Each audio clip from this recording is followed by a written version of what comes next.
citing that issuing a warrant to the Accountant General and the Financial Secretary for $1.88 million is complex, causing a stir and misunderstanding in some sections of society. Governor John Duncan sought to clarify. This he attempted at yet another hurriedly called press conference on Friday, March 24, 2017. Following discussions at the National Security Council on March 16, 2017, Duncan invoked the governor's power under Section 103 of the Virgin Islands Constitution. This, he said, is to address the shortfall in approved funding under the BVI 2017 budget and to meet the cost of and ensure disbursement of funds required to prosecute two major cases. The Financial Secretary, however, wrote to the Governor earlier this week, copied to the Premier, setting out his understanding of the existing authorizations and approvals in relation to the 5 heads which are concerned by this decision. They are the RVIPF, the Attorney General's Chambers, the Office of the Director of Public Prosecution, the Magistrate, and the Supreme Courts. In the papers that I put to the National Security Council and in the discussion at that meeting last week, I explained my view that I was not satisfied that the shortfall in the RVIPF annual operating budget had been adequately addressed with the concomitant risks to the internal security of our territory.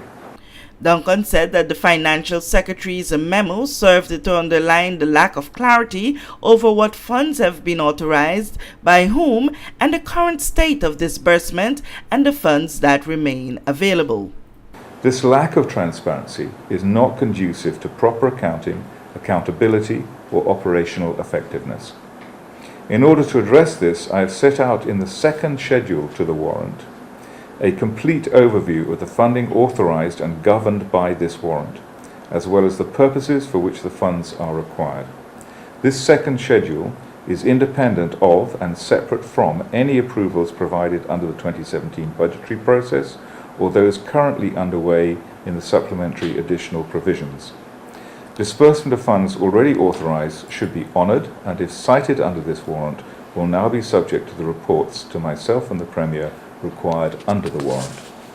The total funding covered by this warrant issued today is for $1.88 million. $1.88 million? Hence the call for clarity by many, as in the first press briefing, Duncan only alluded to $800,000 for the Royal Virgin Islands Police Force, and while he did allude to monies for 2 court matters, the extradition of Bob Hodge and Tico Harrigan, and another matter involving 2 police officers, no amounts was mentioned by the governor at that time. It was subsequent to the news breaking on a local radio show by former chairman of the BVI Ports Authority, Claude Skelton Klein, about the actual amount being $1.88 million that Governor Duncan rushed to provide clarity. Duncan, however, insisted that it is incumbent on the Financial Secretary and the Accountant General to advise himself and the Premier, Dr. D. Orlando Smith, on the exact drawdown required from the consolidated funds and to ensure that any existing approval under the 2017 budgetary process or those currently underway in the supplementary additional provision are reconciled with the Governor's warrant. The Premier was here this morning and we had a good discussion about how to deal with this matter and to make sure that we didn't have a problem, which is the one that he and I discussed, that there wasn't a shift of funding from other areas in government to this area of which internal security.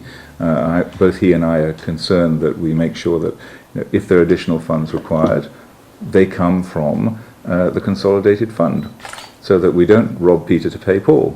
And that's something that we're working together to make sure that that happens.